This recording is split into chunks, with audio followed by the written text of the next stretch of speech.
Good morning, kids. It's good to see you again. Glad that we're together. We are continuing our stories about people of God and courage and their faith in God and how God helps them through adversity. Today we're going to talk about Daniel. Our story is about Daniel. And Daniel actually came into the city of Babylon. Remember we talked about Babylon last week with Shadrach, Meshach, and Abednego? Well, Daniel went to Babylon with them, and that was a very volatile place, and there were lots of kings that came and went. And with each king that ruled Babylon, they liked those men, and because they were honest and they worked hard, they were always given the most important jobs, which made them the object of jealousy by other workers. So our story starts with this new king, and his name is Darius. And Darius says, I'm going to read this to you because this is a really lovely story with nice pictures. And I'll try and hold it up so you can see the pictures. Can you see the picture? If I hold it close, can you see it? Can you see that picture? If I hold it close, there's King Darius. Okay, so it says, it pleased Darius to set over the kingdom 120 princes who were to rule the whole kingdom. And over these were 3 presidents. So here they are. I don't know if you can see this quite nicely, but there are 1, 2, 3 presidents that ruled over the 120 princes. The princes were to give account to them, the presidents, so that the king would have no troubles. Daniel was put over the presidents and the princes because of his excellent mind.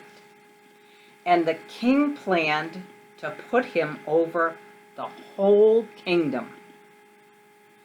Then the presidents and the princes tried to find some fault with Daniel concerning the kingdom, but they could find no fault because he was faithful and loyal, and there was no error or fault that could be found in him. And these men said, "We shall find not any ground for complaint against Daniel, unless it concerns his worship of his God." So those presidents and princes assembled together before the king and said to him, "King Darius, live forever." Do you remember them saying that to King Nebuchadnezzar in last week's story?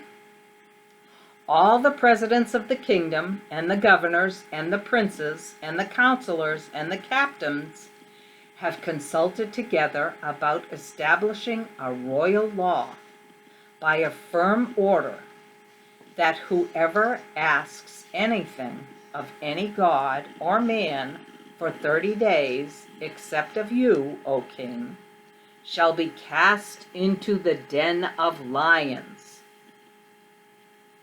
Now, what do you suppose that means? Shall be cast into the den of lions. Well, in those days, one of the punishments, like last time in last week's story, instead of being sent into the furnace, they were sent into a den with hungry lions. So I think you can guess what happens if you were sent into a den of hungry lions. Now, O king, establish this order and sign the writing that this may not be changed, according to the law of Medes and the Persians, which does not change. Then King Darius signed his name to the writing. When Daniel knew that the law was signed and ratified, he went into his house, and his windows being opened in his chamber facing Jerusalem, he kneeled down 3 times a day and prayed and gave thanks to his God, just as he has done before. Then the men came together and found Daniel praying and entreating God. They hurried to the king and reminded him of his order. Did you not sign an order that any man asking favor of any god or man within 30 days, except of yourself, O king, shall be thrown into the lion's den? The king answered and said, That is true, according to the law of Medes and the Persians, which does not change. Then they answered and said to the king, That Daniel, who is the one of the children of the captivity of Judah, does not respect you, O king, nor the decree which you have signed, but makes his request 3 times a day of his God. When he heard these words, the king was very displeased with himself, and set his heart on saving Daniel. He liked Daniel. He thought until the setting of the sun about how to save Daniel.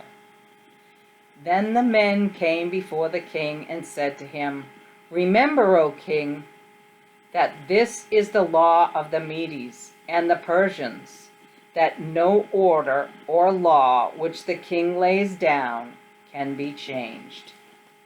Then the king commanded them to take Daniel and throw him into the lion's den. And the king, can you see this? Can you see that picture? There's Daniel among the lions.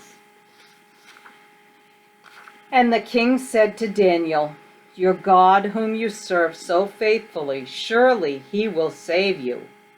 Then the king went to his palace and passed the night in fasting. No musical instruments were brought to him, and he did not sleep at all. Very early in the morning, the king arose and hurried to the den of lions. When he came to the den, he cried out in a sorrowing voice to Daniel and said to him, O Daniel, servant of the living God, has your God, whom you serve so faithfully, been able to save you from the lions? Then Daniel said to the king, O king, live forever. My God has sent his angel and has shut the lions' mouths, so that they have not hurt me, because I was innocent in his sight, and I have done no harm to you either, O king. Then the king was exceedingly glad for him, and commanded that Daniel should be brought up out of the den. So Daniel was brought out of the den, and no wound of any kind was found on him, because he believed in his God. Then the king gave a command, and they brought the men who had accused Daniel, and they cast them into the lion's den, and their children and their wives as well. And the lions broke all the bones into pieces. Then King Darius wrote to all the people and nations and all the languages of the earth, Peace be multiplied to you. I now command that in every part of my kingdom men tremble and fear before the God of Daniel. For he is the living God, unchanging forever, and his kingdom shall never be destroyed, and his power shall continue to the end. He rescues and saves, and he works signs and wonders in heaven and on earth. He who has saved Daniel from the power of the lions. So Daniel prospered in the reign of King Darius and the reign of Cyrus the Persian. So here we have another act of courage with Daniel standing up to a king and people who were jealous of him and asking God to spare him from destruction. And God did. He saved him from the lions. So, we've had two very, very different stories, but very wonderful stories about men standing up to kings. Actually, three if you count the Moses standing up to the Pharaoh and what happened to the whole people of God as they left Egypt. How their courage to stand up to the kings and their faith in God saved them. Now, I have a cool little craft for you. But the first part of the craft has to do with you finding these kind of pine cones. Do you think you can go out into your neighborhood and find these kind of pine cones? Because these are the kind you're going to need for the craft. Okay? So here's the pine cone, and this is the craft.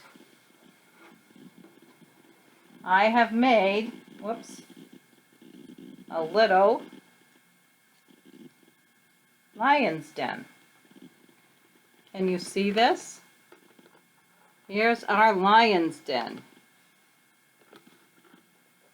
I'll bring it closer. Hopefully you can see.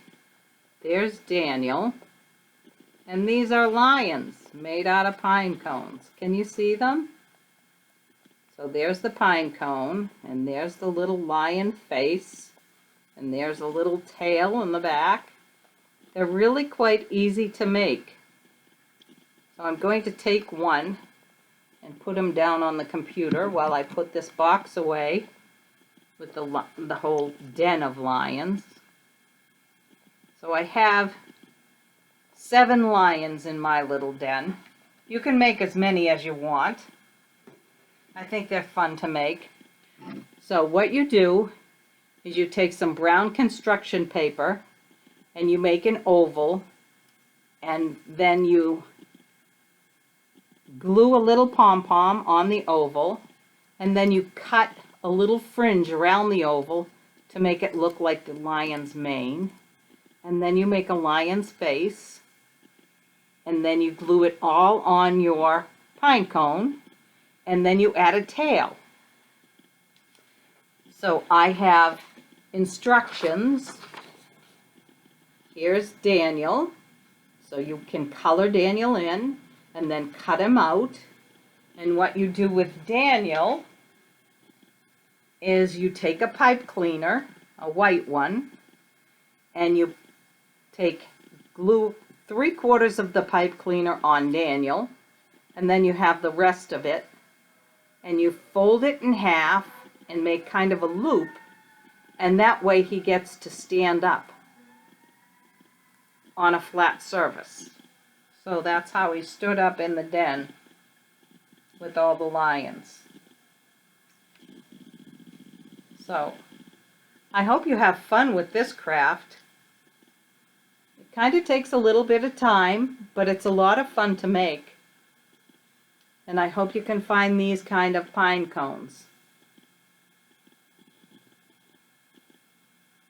So I'm going to send the instructions with the video when I send it to Father Mark.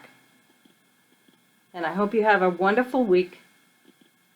Until the next time we're together, be safe, stay well, and God bless.